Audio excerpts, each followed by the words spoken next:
우리에게 주시는 하나님의 말씀을 같이 읽겠습니다. 하나님의 말씀은 구약성경 출애굽기 20장 1절에서 3절까지 말씀입니다. 구약성경 출애굽기 20장 1절에서 3절까지 말씀. 제가 가진 성경은 구약성경 123쪽입니다. 구약성경 123쪽 출애굽기 20장 1절에서 3절까지 말씀을 저하고 함께 읽도록 하겠습니다. 출애굽기 20장 1절부터 3절까지 저하고 함께 읽습니다. 다 같이 읽겠습니다. 시작. 하나님이 이 모든 말씀으로 말씀하여 이르시되 나는 너를 애굽 땅 종되었던 집에서 인도하여 낸 내 하나님 여호와니라. 너는 나 외에는 다른 신들을 내게 두지 말라. 아멘. 거의 2년 가까이 사도행전 말씀을 듣다가 갑자기 출애굽기 말씀을 읽으니까 놀라셨죠? 예, 저도 놀랐습니다. 이제 사랑방도 방학을 했고 또 여름 동안에 하나님께서 우리에게 주시는 십계명의 말씀을 10주간 동안 같이 살펴보는 것이 좀 유익할 것 같아서 오늘부터 십계명의 말씀을 한 주간씩 살펴보고자 합니다. 여러분, 예전에 제가 세례를 받기 위해서요, 당에 문답을 할 때에 목사님께서 저에게 십계명을 한번 외워보라고 하셨어요. 그 당시에는 세례 받을 사람들이 보통 주기도문, 사도신경 그리고 십계명 정도는 외우고 문답을 했습니다. 물론 저도 그 당시에는 한 문장 정도 실수한 것 말고는 무난하게 십계명을 다 외울 수 있었습니다. 정말입니다. 제가 다 외웠습니다. 아마 지금 외우라고 했으면 이거 못하겠다 했을지도 모르겠습니다. 그런데 여러분, 제가 그때 십계명을 달달 외우고 다녔지만, 그래서 십계명을 외우지 못하는 사람들 앞에서 십계명도 못 외우냐고 속으로 뻐기고 다녔지만, 그 십계명이 어떤 의미가 있는지 그때는 들어본 적이 없었습니다. 하나님께서 우리에게 주시는 말씀이라는 사실은 그냥 알겠는데 그게 구체적으로 지금 우리에게 어떤 의미가 있는지를 듣지 못했다고요. 그렇다면 여러분, 하나님께서 이 십계명을 우리에게 왜 주셨을까요? 여러분, 이 십계명의 말씀은 처음에 애굽 땅, 그러니까 이집트에서 종살이하던 사람들에게 주어진 말씀이었습니다. 하나님께서 이집트에서 노예로 지내던 히브리 사람들을 구해 주셨거든요. 하나님께서 이스라엘 사람들을 애굽 땅에서 이끌어낸 이유가 뭐겠습니까? 이 사람들이 종살이할 때요, 하나님의 백성으로 신실하게 살았을까요? 비록 우리가 노예로 살지만 하나님을 섬기자 그랬을까요? 하나님을 위해서 엄청난 일을 했을까요? 이 사람들은요, 하나님을 위해서 한 것이 하나도 없었습니다. 그저 애굽 땅에서 종살이하고 있었습니다. 종살이하던 사람들이 하나님께 도와달라고 한숨지며 그냥 부르짖었던 것밖에 없습니다. 그런데 하나님께서 애굽에서 종살이하던 이 사람들을 하나님께서 엄청난 수고를 하시면서 건져내 주십니다. 그 당시에 애굽의 왕을 파라오라고 불렀거든요. 성경에는 바로라고 합니다. 이 바로가 이 노예들을 하나님께서 모세를 통해서 내어달라고 했을 때 순순히 내어줬을까요? 절대로 보내주지 않지요. 그 당시 고대 이집트 제국이 된 그 이면에는요, 이집트가 강대한 제국이 된 그 이면에는 히브리 노예들의 노동력이 엄청난 역할을 했습니다. 그런 값싼 노동력, 시키면 시키는 대로 다 하는 그런 노예들을 왜 순순히 내주겠습니까? 어떤 무력을 써서라도 막아야 되는 거죠. 여러분, 그래서 이스라엘을 내어주지 않으려고 하는 바로와 이 노예들을 애굽 땅에서 이끌어내시려는 하나님의 싸움이 시작되는 겁니다. 이게 너무 흥미진진하기 때문에 아직도 이런 성경의 말씀을 가지고 영화를 만들어내는 사람들이 있지 않습니까? 얼마 전에도 개봉되지 않았습니까? 출애굽기 앞부분을 읽어보면요, 우리가 잘 아는 대로 애굽에 하나님의 10가지 재앙이 쏟아집니다. 나일강이 피로 변하고요, 개구리가, 이가, 파리가 나타나서 사람들이 살 수 없는 곳으로 만들어요. 제국의 도시를 건설하던 이 사람들이 살만한 땅으로 만들려던 이 사람들에게 하나님께서 사람이 살 수 없는 땅으로 만들어 버리십니다. 돌림병이 돌아서 가축들이 다 죽어요. 하늘에서는 우박이 내려서 농작물들을 다 쓸어버립니다. 거기다가 메뚜기가 나타나서 남은 농작물 다 먹어버려요. 마지막에는 모든 장자가 다 죽어버리는 재앙이 일어납니다. 그런데 희한하게도 이스라엘 사는 지역은 괜찮아요.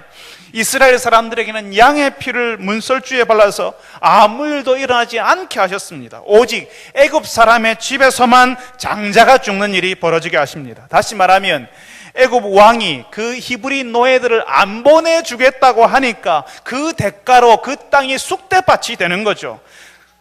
그런 대가를 지불하고서라도 이 애굽 왕은, 이 애굽 사람들은 이 히브리 노예들을 꼭 붙잡고 싶었다는 겁니다. 그만큼 그 노예들이 중요한 사람들이었고 보내줄 수 없는 노예들이었다는 거죠. 그런데 하나님께서는 그런 수고를 감당하고서라도 바로와 싸워서라도 그 사람들을 끄집어내셔야 되겠다는 겁니다. 그래서 애굽에서는 장자가 다 죽고 난 다음에도 이제는 어쩔 도리 없이 이스라엘 백성들 다 나가라고 해놓고 군대를 동원해서 이스라엘 사람들 잡으러 오지 않습니까? 그런데 하나님께서는 그마저도 애굽 군대들을 홍해 바다에서 다 수장시켜 버립니다. 뒤에는 애굽 군대가 쫓아오지요. 그 당시에 맹위를 떨치던 전차를 이끌고 옵니다. 여러분, 그 전차 앞에 섰을 때 사람들이 얼마나 쪼그라들까요? 그런 전차들이 몰고 말이 모는 전차를 끌고 쫓아옵니다. 그리고 앞에는 바다가 가로막혀 있어요. 이스라엘 사람들은 그 앞에서 다 죽었다고 생각했을 겁니다. 그런데 하나님께서 어떻게 하세요? 밤새도록 하나님께서 바다에 길을 내시는 겁니다. 바다가 갈라집니다. 그리고 마른 땅으로 이스라엘이 건너가도록 하신 거예요. 그리고 애굽의 군대가 이스라엘을 잡으러 그 바닷속으로 들어왔을 때 바다가 다시 합쳐져 버리는 겁니다. 말도 안 되는 일이지요. 있을 수 없는 일이 벌어지는 겁니다. 말도 안 되는, 사람들이 한 번도 경험해 보지 못했던 그 일을 이스라엘 사람들이 경험하도록 만들어 주셨습니다. 이 사람들이 이전에 보지도 못했고 듣지도 못했던 일을 하나님께서 이스라엘 사람들에게 경험하게 만들어 주세요. 하나님께서 애굽 땅에 어떤 재앙이 내리는지, 그리고 쫓아오는 애굽 군대가 어떻게 홍해에서 수장되는지를 보게 하셨습니다. 그러니까 이스라엘 사람들이요, 흥분의 도가니가 되는 거예요. 이제는 자신을 쫓아올 군대도 자신을 노예로 잡을 사람들이 거기 없다는 사실을 알게 된 겁니다. 얼마나 기뻤겠습니까? 얼마나 놀랐겠습니까? 그러니까 이 사람들 마음속에, 생각 속에 뭐가 있지요? 하나님이 살아계시는구나. 하나님이 우리를 구해주셨구나. 하나님의 정말 감사한 분이시구나. 하나님이 참 좋으신 분이시구나 하는 것이 깊이 박히는 겁니다. 잊을 수 없는 경험, 도저히 부인할 수 없는 구원의 경험을 하도록 만들어주신다고요. 여러분, 바로 그 경험, 도저히 헤어날 수 없는, 자기 힘으로는 헤어날 수 없는 노예 상태에서 구해주신 하나님의 그 은혜, 그 구원을 경험한 사람들은요, 하나님께 뭔가를 하고 싶어 해요. 하나님을 위해서 뭔가를 하고 싶어 합니다. 홍해가 갈라지고 그 마른 땅을 걷는 사람들이요, 나중에 자신을 잡으러 온 애국 군대가 물속에 수장되는 것을 보고는요, 노래를 불러요. 누가 가르쳐 주지 않았어요. 그런데 다 한 마음으로요, 하나님을 높이는 노래를 부릅니다. 자신의 마음 가운데 그냥 흘러나오는 거예요. 너무 좋아서, 너무 감격스러워서, 너무 고마워서요. 하나님의 놀라운 일을 보고요. 그런데 그렇게 노래하는 백성들, 하나님이 하신 일 때문에 좋아서 어쩔 줄 모르는 사람들을 향해서 오늘 우리가 읽은 말씀, 십계명을 하나님께서 주시는 겁니다. 하나님께서 말씀하시죠. 오늘 우리가 읽었던 말씀 1절과 2절에 하나님이 이 모든 말씀으로 말씀하여 이르시되, 나는 너를 애굽 땅 종되었던 집에서 인도하여 낸 너의 하나님, 누구의 하나님이라고요? 너의 하나님 여호와니라 라고 말씀하십니다. 그리고 나서 하나님께서 말씀하시는데요, 너는 나 외에는 다른 신들을 너에게 두지 말라라고 말씀하십니다. 하나님이 나에게 아무런 일도 하지 않았으면, 하나님이 나하고 상관이 없으면 내가 왜 하나님이 말씀하시는 걸 지켜야 되는데요? 하나님이 나에게 해준 게 뭐가 있다고 당장 그럴 거예요. 그런데 그게 아닙니다. 하나님께서 먼저 사람들을 찾아오시고 구원하시는 은혜를 허락하시는 겁니다. 말씀드렸지요. 애굽에서 종살이 하던 사람들이요, 하나님을 잘 섬기는 사람 아니었습니다. 그냥 아무런 소망 없이 하루하루를 그냥 연명하며 살던 노예들이었습니다. 그런데 하나님께서 그 사람들 찾아가셔서 그 사람들 종살이에서 구원해 주시는 겁니다. 하나님께서 우리에게 찾아오실 때도 그래요. 우리는요, 우리가 하나님을 선택한 줄 알아요. 내가 예수 믿기로 결정했고, 내가 이 교회 다니기로 선택했고, 내가 예수 믿기로 내가 결심했다고 생각해요. 그런데 하나님께서 우리를 먼저 찾아오셨고, 우리가 알지 못하는 기이한 방식으로 하나님을, 어떤 사람을 통해서 하나님을 만나게 하시고, 인생의 어떤 고비에서 하나님께서 우리를 거기서 기다리고 계셨다는 사실을 우리는 몰라요. 나중에 예수를 믿고 난 다음에 한참 시간이 지나서 하나님께서 나를 불러주셨구나, 하나님이 나를 찾아와 주셨구나 하는 사실을 알게 되는 겁니다. 우리가 하나님의 일을, 대단한 일을 하고 있어서, 엄청나게 하나님을 잘 섬기는 생활을 하고 있었기 때문에 우리에게 오시는 것이 아닙니다. 전혀 하나님을 생각하지도 않았고 오히려 하나님의 마음을 아프게 하는 생활을 하고 있을 때 하나님이 찾아오셨습니다. 죄의 노예로, 욕심의 노예로 살아가고 있을 때, 요거 하나만 가지면 내가 잘 살 수 있을 거야 하고 그거 꼭 붙들고 있을 때, 그때 그래서 우리 생활이 무너지고 가정이 무너지고 사업장이 내려앉을 때 하나님이 찾아오셨습니다. 우리가 잘해서 찾아온 것이 아니라 우리가 죄의 노예로 전혀 하나님의 기쁘시게 하지 못할 때 우리를 찾아오신다고요. 우리를 찾아오셔도요, 우리가 금방 하나님을 안 믿어요. 하나님이 어디 있냐고, 하나님을 의심하고 밀어내고 안 간다, 안 된다, 나는 안 한다 시루다가 예수님을 나중에 고백하게 됩니다. 하나님을 깨닫게 돼요. 어떤 사람은 10년이 걸리고요, 어떤 사람은 20년이 걸립니다. 그렇지만 우리를 구해주시고 새로운 생활, 하나님을 믿는 생활을 하게 만들어주신다는 사실을 깨닫게 되죠. 그러니까 여러분, 십계명의 말씀은 하나님의 은혜를 모르는 사람들에게는 아무 의미 없는 말씀입니다. 오늘 우리가 얘기했던 말씀 중 10계명 중에 1계명 말씀인데요, 나 외에는 다른 신들을 너에게 두지 말라고 하세요. 이 명령은 구원을 경험한 사람들, 그런 다시 말하면 하나님의 백성에게 주어진 명령입니다. 이 말씀은 은혜를 알지 못하는 사람들에게는 씨도 안 먹히는 명령이에요. 하나님을 모르는 사람들, 다른 신앙을 가진 사람들에게요, 이 말씀 말해보세요. 너는 나 외에는 다른 신들을 두지 말라, 이런 말을 하면요, 말도 안 되는 소리라고 할 거예요. 나 외에는 다른 신을 두지 말라는 명령을요, 따를 수 없는 말씀, 배타적이고 몰직한 종교라를 드러내는 명령이라고 이렇게 생각할 겁니다. 하나님이 주시는 구원의 은혜를 모르는 사람들에게 우리가 믿고 따르는 십계명의 말씀이 아무런 의미가 없다는 겁니다. 따라서 이 말씀은 오직 은혜를 경험한 백성들에게 주신 겁니다. 하나님의 구원의 은혜를 잊을 수 없는 사람들, 그래서 그 하나님의 말씀이라면 무슨 말씀이든지 순종하겠다고 하는 사람들에게 하나님께서 말씀하시는 거예요. 다시 말하면 하나님과 사랑의 관계 속으로 들어간 사람들에게 하시는 명령이라는 겁니다. 여러분, 성경에서는요, 하나님과 믿는 사람들과의 관계를요, 결혼관계 혹은 부부관계로 설명을 하세요. 만약 제가 결혼할 때 제 아내에게 이제 결혼하는데 당신은 이제 내 앞에서 다른 남자를 만나도 괜찮아, 나 쿨한 남자잖아, 그 남자하고 같이 살아도 괜찮아, 그냥 일주일에 한 번만 나 만나주면 돼, 제가 그렇게 제 아내하고 이야기하고 결혼했다면요, 여러분 저에게 칭찬하겠습니까? 이야, 목사님 쿨하시네, 대단하시네, 이렇게 하시겠습니까? 목사님 정신이 어떻게 된 거 아니냐고 걱정하시지 않겠습니까? 결혼을 해서 함께 살기로 한 사람에게는 헌신을 기대하는 거예요. 하나님께서 사랑의 관계 속에 들어온 우리에게 그걸 요구하시는 겁니다. 우리에게 구원을 허락하신 하나님께서, 하나님의 백성, 하나님의 자녀가 되게 하신 하나님께서 우리에게 오직 하나님만 믿고 의지하라고 말씀하시는 겁니다. 사랑하는 성도 여러분들이 이 땅에서 살아가는 동안 오직 하나님만 믿고 의지하는 분들이 되시기를 바랍니다. 하나님 외에는 다른 신들을 두지 말라는 그 말씀이 우리를 사랑하시는 하나님께서 우리에게 하시는 사랑의 언어라는 사실을 깨닫고 오직 하나님만 섬기기로 작정하는 여러분 모두가 다 되시기를 바랍니다. 여러분, 제가 처음에 애굽을 탈출하던 이스라엘 백성들이 그 놀랍고 기이한 하나님의 구원을 경험하고 나서는 그 하나님에 대해서 반응을 한다고 말씀을 드렸습니다.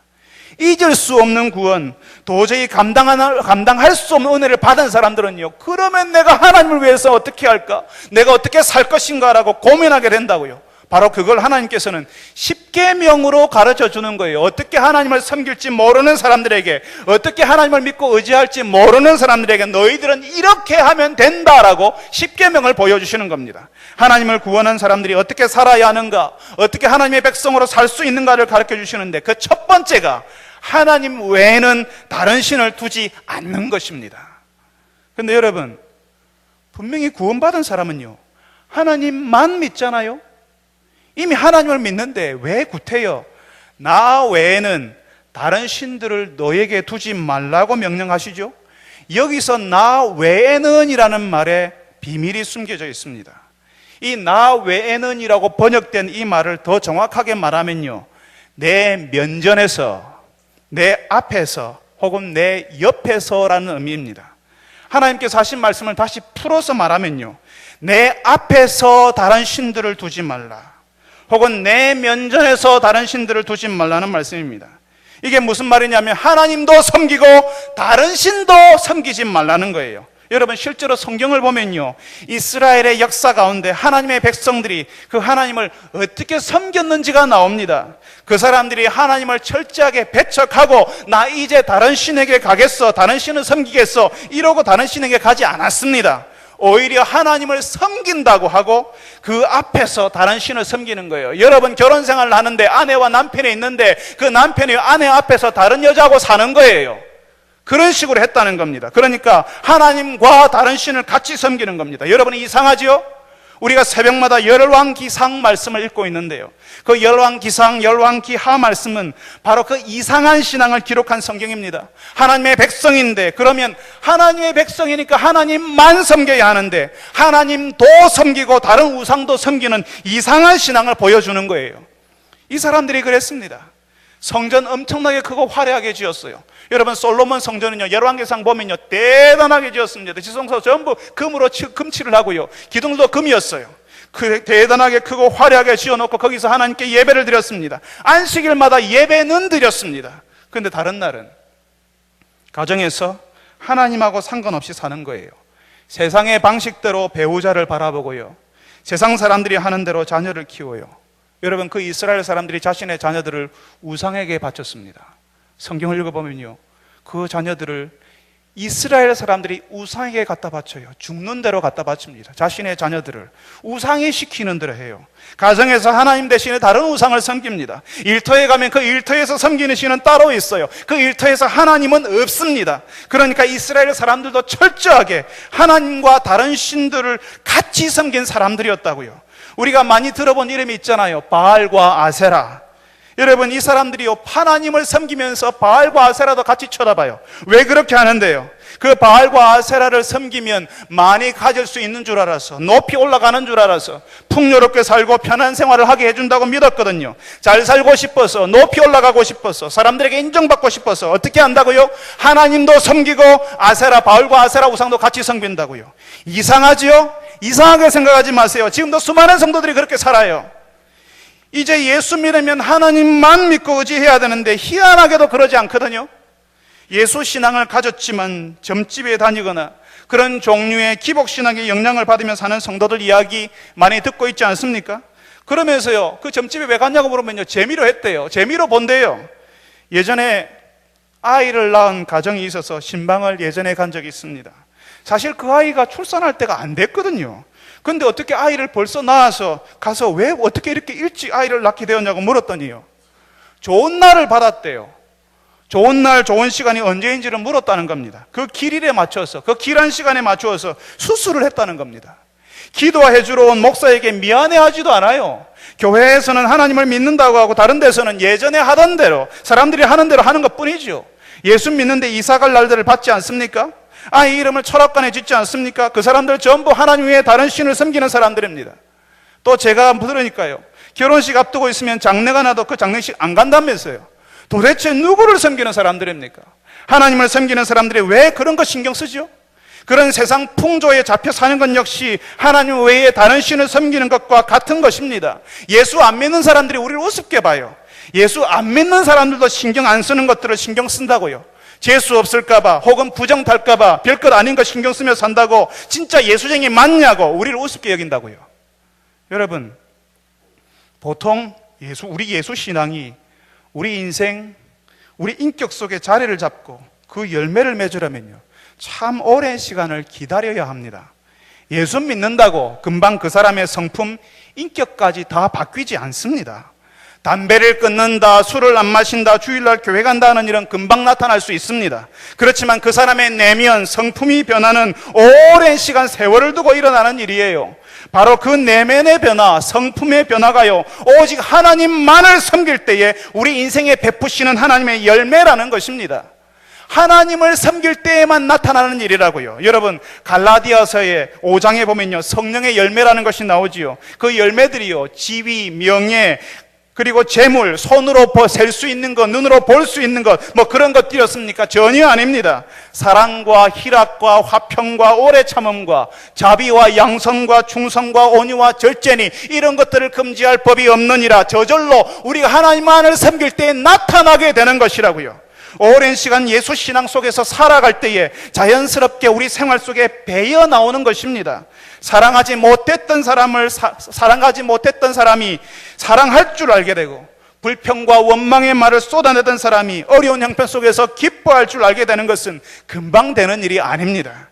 네 편 내 편을 가르고 내가 잘했다고 주장하고 나하고 생각이 다르면 틀렸다고 됐다고 화부터 내는 사람이 사람들을 화해시키고 화평을 이루는 사람이 되는 일은 그야말로 기적과 같은 일입니다. 하나님께서 우리 인생에 베푸시는 성령의 열매가 아니라면 설명이 안 되는 거예요. 다른 사람을 긍휼히 여기고 온유하고 선을 베풀고 충성스러워지고 자신을 관리하는 절제가 이루어지는 인생은 금방 알아볼 수 있는 것이 아니라 오랜 시간을 보내야 나타날 수 있는 것들이라고요. 그런 열매, 인격, 성품의 변화가 찾아올 때에 비로소 우리 주변의 사람들은 우리가 어떤 사람인지, 누구의 사람인지 알게 되는 겁니다. 그런데 그런 성품의 변화, 인격의 변화는요, 성령의 열매거든요. 오직 하나님만 섬길 때 가능한 일이라고요. 성령님이 하나님이시잖아요. 하나님과 함께 다른 신을 섬길 때는 도무지 일어날 수 없는 일이라는 겁니다. 그러니까 오직 하나님만을 섬길 때에 우리 인생에는 성령의 열매, 인격과 성품의 변화가 일어나는데 그런 변화가 일어나지 않으니까요, 세상이 교회를 우습게 봐요. 가짜라고, 우리를 보니까 하나님이 있을 것 같지 않다라고 하나님을 우습게 여긴다는 겁니다. 하나님을 믿는 우리가 못나서, 우리가 하나님을 믿지 못해서 하나님이 욕을 먹어요. 여러분, 그런 열매, 성품과 인격의 변화가 일어나는 성령의 열매를 맺지 못할 때에 어떤 일이 벌어집니까? 오직 하나님만 섬김으로 찾아오게 되는 그 변화가 우리에게 일어나지 않을 때 우리에게 어떤 일이 벌어질까요? 우리가 예전에 읽었던 마태복음에는 그 열매에 관한 아주 중요한 이야기 하나가 나옵니다. 예수님께서 예루살렘으로 들어가시다가 무화과 나무 하나를 발견하세요. 배가 고프셔서 그 무화과 나무에서 열매를 얻고 싶으셨는데 그 무화과 나무에게는요, 희한하게도 열매가 없었습니다. 잎사귀는 무성한데, 보통 무화과 나무는 잎사귀가 무성하기 전에 열매가 먼저 나는 나무였습니다. 예수님께서 무화과 나무의 잎사귀를 보셨다면 당연히 거기에 뭐가 있어야 되는 겁니까? 이미 열매가 나고 잎사귀가 있으니까 잎사귀가 있다는 말은 이미 그 전에 열매가 있어야 한다는 이야기죠. 그런데 예수님께서 이 시기에는 당연히 열매가 맺히는 것인 줄 알고 가셨거든요. 열매 맺을 시기도 아닌데 열매를 찾으면서 열매 없다고 말씀하신 것 아니었습니다. 지금쯤이면 당연히 열매가 있어야 하는데, 그래서 열매를 기대하고 갔는데 열매가 없더라고요. 그렇다면 여러분, 이 나무, 이 무화과 나무가 어떤 나무겠습니까? 잎사귀가 있으면 당연히 열매가 있어야 하는데 열매는 없고 잎사귀만 있는 비정상적인 나무, 이상한 나무라는 겁니다. 예수님께서는 이 비정상적인 나무, 열매 없는 이 무화과 나무를 통해서 그 당시 예루살렘 사람들, 예루살렘 성전의 상태를 말하고 싶어 하셨습니다. 그리고 비정상적인 신앙을 가지고 있는 현대의 그리스도인들을 향하여서 지금도 말씀하시는 겁니다. 하나님을 믿는데, 그래서 오랜 세월을 보냈는데 열매가 없으면 그 신앙 정상이 아니라 비정상이라고요. 분명히 오랫동안 신앙생활을 했으니까 당연히 있을 줄 알았는데 그 중심에 하나님도 없고 그 하나님 때문에 일어나는 삶의 변화도 없는 속빈 강정과도 같은 신앙에 대해서 예수님이 분노하시는 것입니다. 그 당시 예루살렘은 잎사귀가 무성한 무화과 나무처럼 종교적인 외형은 멋들어지게 잘 만들어져 있었습니다. 헤롯 성전이라고 하지요. 수십 년에 걸쳐서 완성된 대단한 성전이었습니다. 수많은 사람들이 그 성전을 보면요, 놀라고 감동을 했어요. 보자마자 이야, 대단하다, 어떻게 이런 걸 만들 수 있을까? 수많은 사람들이 거기에 감동을 하고요, 그 성전 주변으로 사람들이 북적거리고 있었습니다. 성전 주변에서 장사하려고요.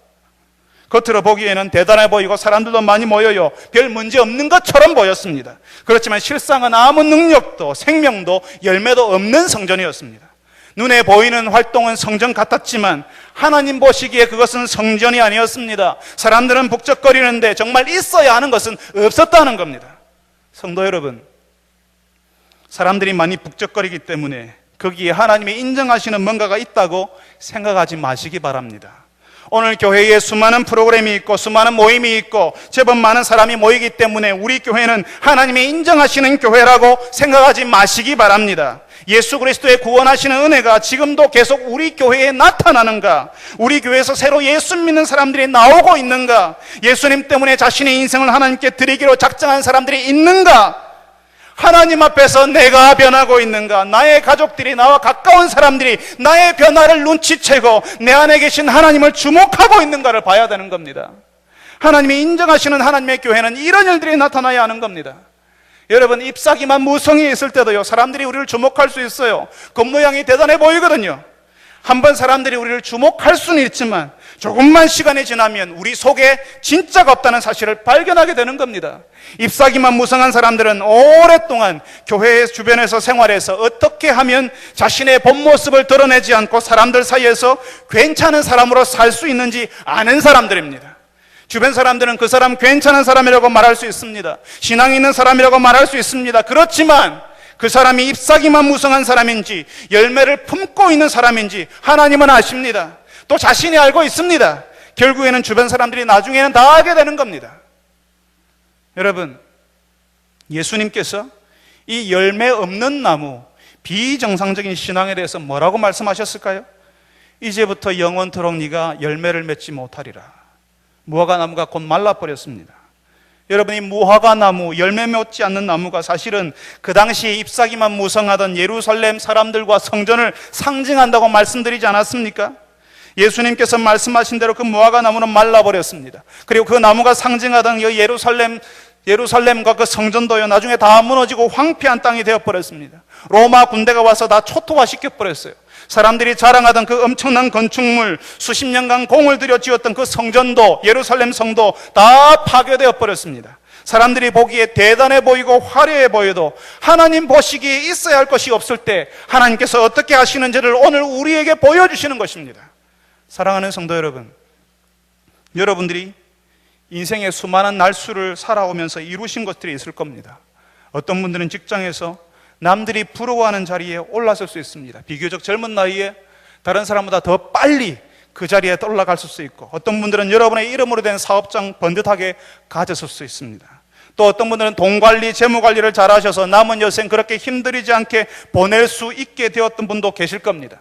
그런 자리, 그런 사업장, 그런 재무 관리를 잘하려면요, 남보다 더 노력하셨을 것이고, 남보다 더 일찍 일어나셨을 것이고, 남들보다 더 자기 관리를 철저하게 잘 하셨으니까, 그래야 이룰 수 있으니까 그분들 칭찬받아 마땅합니다. 그런데 여러분, 하나님을 위해서 일생 동안 무엇을 모으고 무엇을 이루셨습니까? 특히 하나님께서 우리가 하나님을 믿고 따르는 증거로 우리에게 성령의 열매가 나타난다고 하는데, 처음에는 희미하지만, 처음에는 모르지만 세월이 지날수록 우리에게 또렷하게 나타날 수밖에 없다고 하는데, 그 성령의 열매가 여러분의 인생 가운데 하나씩 그리고 조금씩 또렷하게 드러나고 있습니까? 하나님께서 우리에게 허락하시는 성령의 열매는 우리의 인격과 성품을 말하는 것이라고 말씀드렸습니다. 그러니까 우리에게서 나와야 하는 열매라는 것이 하나님 때문에 성품이 바뀌고, 그 성품이 바뀌니까요, 우리의 모습, 우리의 태도, 말투, 우리의 눈빛, 행동이 모두가 바뀌는 것을 말합니다. 우리가 어쩔 수 없이 조금씩 깎여 나가는 거예요. 우리가 그걸 금지하고 싶어요. 우리가 막아버리고 싶어요. 그런데 우리가 막을 수가 없는 거예요. 우리 가운데 그냥 저절로 흘러나오는 거예요. 물론 이제 갓 20을 넘긴 청년들에게 왜 이런 열매가 나타나지 않느냐고 말하는 것은 너무한 일입니다. 이제 신앙생활 한 지 3년 된 사람에게 왜 이런 열매 없냐고 묻는 것은 진짜 안 되는 말이에요. 그렇지만 충분히 오랫동안 신앙생활을 한 여러분들에게서 여러분의 인격이, 여러분의 성품이, 여러분의 말과 행동이 바뀌었습니까? 그리고 또 지금도 아직도 바뀌고 있습니까? 그런 성품의 변화, 인격의 변화가 나타나지 않는다는 것은 하나님만 믿고 섬기지 않기 때문입니다. 여러분, 하나님을 섬기면 우리는 하나님을 닮게 되어 있습니다. 하나님을 섬기면 하나님의 성품을 가진 하나님의 백성이 된다고요. 그렇지만 다른 신을 섬기면 그 신의 사람이 되는 겁니다. 하나님과 다른 신을 함께 섬길 때에 우리는 잎사귀만 무성한 사람, 진짜 맺어야 될 열매는 없고 우리 겉모양만 화려한 사람이 되는 겁니다. 진짜 열매는 찾을 수 없는 사람이 된다고요. 믿는다는데 안 믿는 사람처럼 보여요. 아무 변화도 없는 사람이 되는 겁니다. 성도 여러분, 우리는 하나님의 은혜로 사는 사람들, 그래서 오직 하나님만 섬겨야 하는 사람들입니다. 하나님을 섬긴다고 하면서 다른 가치, 다른 신앙을 가질 때에 종국에는 하나님이 원하시는 인생이 아니라 하나님이 싫어하시는 인생이 됩니다. 이 땅에서 살아남기 위해서 이리 뛰고 저리 뛰고 했지만 결국에는 하나님 앞에서 아무것도 남지 않은 인생이 된다고요. 사랑하는 성도 여러분들이, 오늘 하나님께서 우리에게 오직 하나님만 섬기라고 하시는 말씀의 의미를 여러분들이 아시기를 바랍니다. 오직 하나님만 섬길 때에 우리가 그야말로 하나님이 창조하셨던 그 사람으로 돌아갈 수 있습니다. 하나님을 기쁘시게 하고 세상을 복되게 하는 사람이 될 수 있습니다. 오직 하나님만 섬길 때 비로소 우리 인생의 열매가 맺히게 되는 겁니다. 세상은요, 우리에게 끊임없이 이야기해요. 심지어는 유혹으로 찾아옵니다. 하나님만 믿어서는 안 된다고. 아이를 키울 때도 세상의 방식이 있다고. 직장생활 할 때도 거기에는 하나님을 믿어서는 안 되는 다른 일들이 있다고. 사람들과 관계를 맺을 때도 하나님만 믿어서는 안 된다고 말합니다. 그런 세상 속에서 하나님만 섬기기를 포기하는 사람들이 얼마나 많은지 모릅니다. 그래서 그 인생 잎사귀가 풍성해는 지겠지만 정작 그 속에 하나님께 드려야 될 열매는 하나도 없게 된다는 사실을 모르고 살아요. 그렇지만 사랑하는 성도 여러분들은 우리에게 구원을 주시는 그 하나님만 섬기며 사는 분들이 되시기를 바랍니다. 그 하나님을 기뻐하고 그 하나님이 여러분의 가정과 일터에 유일하신 하나님이 되게 하시기를 바랍니다. 그 하나님만 섬김으로 여러분의 인생에 나타나는 그 열매가 맺어지는 것을 목격하는 여러분, 그 열매를 가지고 세상을 섬기는 여러분들이 다 되시기를 바랍니다. 우리 같이 한번 기도합시다.